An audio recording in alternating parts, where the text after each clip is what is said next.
ਅੱਜ ਦੀ ਵੀਡੀਓ 'ਚ ਮੈਂ ਤੁਹਾਨੂੰ ਦੱਸਾਂਗਾ ਕਿ ਸਿਗਰਟ ਕਿਵੇਂ ਛੋੜਨਾ ਹੈ।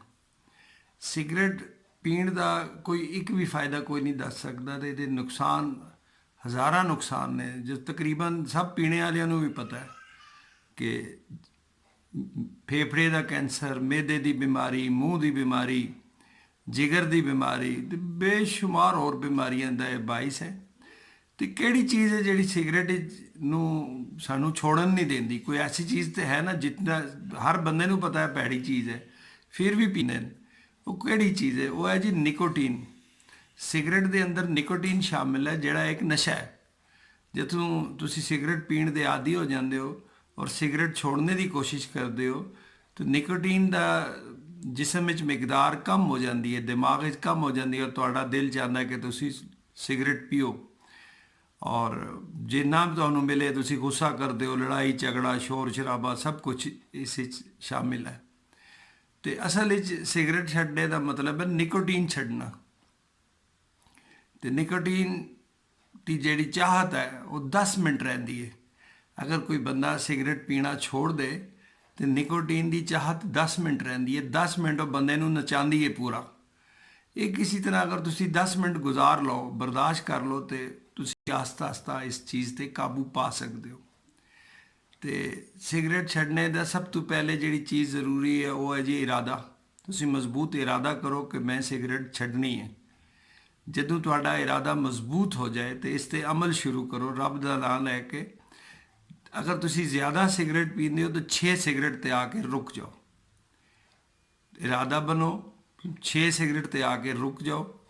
ਜਦੋਂ ਤੁਸੀਂ 6 ਸਿਗਰਟ ਦੀ ਸਟੇਜ ਤੇ ਆ ਜਾਓ ਤਾਂ 2 ਹਫ਼ਤੇ ਤੁਸੀਂ 6 ਸਿਗਰਟ ਰੋਜ਼ ਪੀਓ। ਬਸ 24 ਘੰਟਿਆਂ 'ਚ ਸਿਰਫ 6 ਸਿਗਰਟ ਪੀਓ। ਜਦੋਂ ਇਸ 6 ਸਿਗਰਟ ਦੇ ਲੈਵਲ ਤੇ ਤੁਸੀਂ ਪਹੁੰਚ ਜਾਓ ਤੇ ਮਰਹਲਾ ਨੰਬਰ 2 ਹੈ ਕਿ ਹੁਣ ਤੁਸੀਂ ਡੱਬੀ ਨਹੀਂ ਖਰੀਦਣੀ। ਸਿਗਰਟ ਇੱਕ ਇੱਕ ਕਰਕੇ ਬਾਜ਼ਾਰੋਂ ਖਰੀਦੋ। ਉਹਦੇ ਪਿੱਛੇ ਹਿਕਮਤ ਜਾਂ ਦਲੀਲ ਇਹ ਹੈ, ਜਿਸ ਤਰ੍ਹਾਂ ਕਿ ਤੁਹਾਨੂੰ ਦੱਸਿਆ ਕਿ ਨਿਕੋਟੀਨ ਦੀ ਖਵਾਇਸ਼ 10 ਮਿੰਟ ਤੱਕ ਸ਼ਦੀਦ ਹੈ।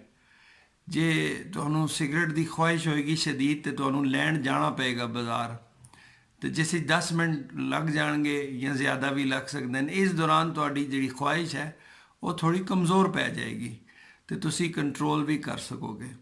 ਤੇ ਇਸ ਦੌਰਾਨ ਜਿਹੜਾ ਜਦੋਂ ਖਵਾਇਸ਼ ਬਹੁਤ ਸ਼ਦੀਦ ਹੋਏ ਤੁਸੀਂ ਉੱਠ ਕੇ ਚਲੋ ਫਿਰੋ, ਆਪਣੇ ਅਜ਼ੀਜ਼ਾਂ ਦੋਸਤਾਂ ਘਰ ਵਾਲਿਆਂ ਨਾਲ ਗੱਲਬਾਤ ਕਰੋ। ਇਹਨੂੰ ਟਾਈਮ ਟਪਾਉਣ ਦੀ ਕੋਸ਼ਿਸ਼ ਕਰੋ 10 ਮਿੰਟ।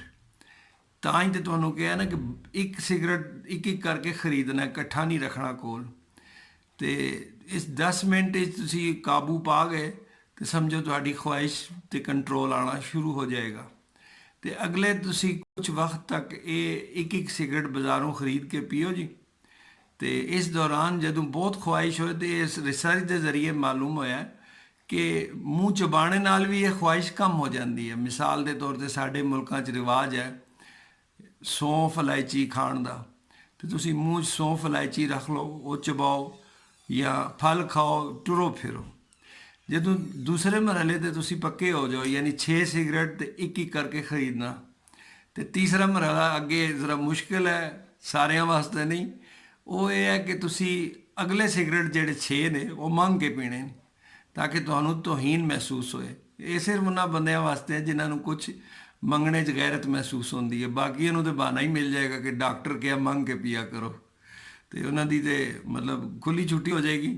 ਤੇ ਇਹ ਉਹਨਾਂ ਵਾਸਤੇ ਹੈ ਜਿਹੜੇ ਤੋਹੀਨ ਮਹਿਸੂਸ ਕਰਨ। ਤੇ ਤੁਸੀਂ 6 ਸਿਗਰਟ ਪੀਓ ਲੇਕਿਨ ਮੰਗ ਕੇ, ਕਿਸੇ ਕੋਲੋਂ ਮੰਗ ਕੇ ਪੀਓ। ਤੇ ਇਹਦਾ ਮਕਸਦ ਇਹ ਹੈ, ਇੱਕ ਤਾਂ ਤੁਹਾਡੀ ਉਹ 10 ਮਿੰਟ ਵਾਲੀ ਖਵਾਇਸ਼ ਨੂੰ ਮਜ਼ਬੂਤ ਕਰਨਾ ਤੇ ਥੋੜ੍ਹਾ ਜਿਹਾ ਤੁਹਾਨੂੰ ਤਕਲੀਫ ਪਹੁੰਚਾਉਣਾ ਕਿ ਮੰਗਦਿਆਂ ਤੁਹਾਨੂੰ ਸ਼ਰਮ ਆਏ। ਤੇ ਜੇ ਇਹ ਤੁਸੀਂ ਮਰਹਲਾ ਪਾਰ ਕਰ ਗਏ ਤੇ ਰੱਬ ਦੀ ਚਾਹਤ ਤੇ ਰੱਬ ਦੀ ਮਰਜ਼ੀ ਨਾਲ ਤੁਸੀਂ ਇਹ ਇਸ ਮੁਸ਼ਕਿਲ ਤੇ ਕਾਬੂ ਪਾ ਲਓਗੇ। ਤੇ ਅਗਲਾ ਹੁਣ ਜੇ ਤੁਸੀਂ ਛੋੜ ਹੀ ਚੁੱਕੇ ਹੋ ਤਾਂ ਕਿਹੜਾ ਤਰੀਕਾ ਹੈ ਕਿ ਦੁਬਾਰਾ ਨਾ ਲਾਓ। ਇਹ ਜਿਹੜੇ ਬੰਦੇ ਨੇ ਨਾ ਤੁਹਾਡੇ ਸੰਗੀ ਬੇਲੀ, ਇਹ ਅਸਲ ਵਿੱਚ ਖੁਦ ਵੀ ਪੀਂਦੇ ਨੇ, ਦੂਸਰਿਆਂ ਨੂੰ ਵੀ ਪਿਲਾਉਂਦੇ ਨੇ। ਤੇ ਉਹਨਾਂ ਨੂੰ ਰਿਕੁਐਸਟ ਕਰੋ ਕਿ ਮੈਨੂੰ ਜ਼ਰਾ ਮਦਦ ਕਰੋ ਸਿਗਰਟ ਛੋੜਨੇ 'ਚ, ਤੇ ਕਮ ਅਜ਼ ਕਮ ਤੁਹਾਡੀ ਮਦਦ ਇਹ ਹੈ ਕਿ ਮੈਨੂੰ ਨਾ ਕਹੋ ਪੀਣ ਦਾ। ਤੇ ਇਹ 3 ਮਰਹਲੇ ਯਾਨੀ ਪਹਿਲੇ 6 ਤੱਕ ਲਿਆਓ, 6 ਤੋਂ ਬਾਅਦ ਇੱਕ ਇੱਕ ਕਰਕੇ ਖਰੀਦੋ ਤੇ ਤੀਸਰੇ ਮਰਹਲੇ 'ਚ ਮੰਗ ਕੇ ਪੀਓ। ਤੇ ਉਮੀਦ ਹੈ ਕਿ ਇਹ ਚੀਜ਼ ਤੁਹਾਨੂੰ ਇਸ ਬੁਰਾਈ ਤੋਂ ਬਚਾ ਲਏਗੀ। ਦੁਨੀਆ ਦਾ ਕੋਈ ਬੰਦਾ ਨਹੀਂ ਦੱਸ ਸਕਦਾ ਇਹਦਾ ਫਾਇਦਾ ਕਿਆ। ਸਿਗਰਟ 'ਚ 600 ਚੀਜ਼ਾਂ ਜੀ, ਜਿਹੜਾ ਸਿਗਰਟ ਤੁਸੀਂ ਪੀਂਦੇ ਹੋ ਰੋਜ਼ ਉਸ 'ਚ 600 ਚੀਜ਼ਾਂ। ਤੇ 600 ਚੀਜ਼ਾਂ ਨਿਕੋਟੀਨ ਐਸੀ ਚੀਜ਼ ਹੈ ਜਿਹੜੀ ਨਸ਼ਾ ਕਰਦੀ ਹੈ। ਇਸ ਤੋਂ ਇਲਾਵਾ ਇਸੀ ਟਾਰ ਹੈ, ਲੁੱਕ ਜਾਂ ਕਾਲਕ ਜਿਹੀ। ਤੁਸੀਂ ਦੇਖਿਆ ਹੋ ਸੀ ਕਿ ਜਦੋਂ ਸਿਗਰਟ ਵਾਲੇ ਦਾ ਪੋਸਟਮਾਰਟਮ ਵਿੱਚ ਫੇਫੜਾ ਨਿਚੋੜੋ ਤੇ ਲੁੱਕ ਜਾਂ ਕਾਲਕ ਨਿਕਲਦੀ ਹੈ। ਤੇ ਇਹ ਦੇਖ ਕੇ ਕੁਝ ਸਬਕ ਲਓ, ਕਮ ਸੇ ਕਮ ਆਪਣੇ ਵਾਸਤੇ ਨਹੀਂ ਤੇ ਆਪਣੇ ਪਿਆਰਿਆਂ ਵਾਸਤੇ ਸਿਗਰਟ ਛੋੜੋ ਤਾਂ ਕਿ ਸਿਹਤ ਵਿੱਚ ਰਹੋ, ਅੱਛੀ ਜ਼ਿੰਦਗੀ ਗੁਜ਼ਾਰੋ ਤੇ ਆਪਣੇ ਅਜ਼ੀਜ਼ਾਂ ਰਿਸ਼ਤੇਦਾਰਾਂ ਨੂੰ ਵੀ ਅੱਛੀ ਜ਼ਿੰਦਗੀ ਦਾ ਮੌਕਾ ਦਿਓ। ਤੇ ਇਹੀ ਰਿਕੁਐਸਟ ਦੇ ਨਾਲ ਤੁਹਾਡੇ ਕੋਲੋਂ ਇਜਾਜ਼ਤ ਚਾਹਾਂਗਾ। ਰੱਬ ਰਾਖਾ। ਸਿਗਰਟ ਛੱਡਦੇ ਹੀ ਲੋਕ ਬੜੀ ਖੁਸ਼ੀ ਨਾਲ ਦੱਸਦੇ ਕਿ ਮੈਂ ਸਿਗਰਟ ਛੋੜ ਦਿੱਤੇ। ਅਜੀ ਕਿਤਨੇ ਦਿਨ ਹੋਏ ਅਜੀ, ਕੱਲ੍ਹ ਜਾਂ 2 ਦਿਨ ਨਹੀਂ। ਇਹ ਜੁਮਲਾ ਕਹਿਣ ਵਾਸਤੇ ਥੋੜੀ ਰਿਆਜ਼ਤ ਤੇ ਮਿਹਨਤ ਚਾਹੀਦੀ ਹੈ। ਅਗਰ ਤੁਸੀਂ 1 ਸਾਲ ਸਿਗਰਟ ਪੀਤਾ ਹੈ ਤੇ 1 ਮਹੀਨਾ ਛੱਡੋ ਤੇ ਤੁਸੀਂ ਬਰੀ ਹੋ। ਜੇ 5 ਸਾਲ ਪੀਤਾ ਤੇ 5 ਮਹੀਨੇ ਨਾ ਪੀਓ ਤਾਂ ਤੁਸੀਂ ਬਰੀ ਹੋ। यानी जितने साल उतने ही महीने, ठीक है। जे 10 साल सिगरट पींदे रहो तो 10 महीने सिगरट छड़ी रखो, फिर तुसी कह सकते हो मैं सिगरट छोड़ दिते हैं। तो बदकिस्मती नाल सिगरट की आदत बहुत बचपन विच पै जाती है। तो कोशिश करो कि तुसी खुद भी ना पियो तो बच्चों नूं रोको, ठीक है। बच्चों नूं रोको, ये साडी मुस्तकबिल है, इन्हों ना इस लाइन पर चढ़न दिओ। तो ये मैं गल तुहानूं दसना भुल गया सा कि 1 साल का 1 महीना छोड़ोगे तो तां बरी होवोगे। तो 20 साल पीता ने तो 20 महीने बाद ये गल दसना कि मैं छोड़ दिते। रब राखा। फिर एक दफ़ा मेरी तरफों।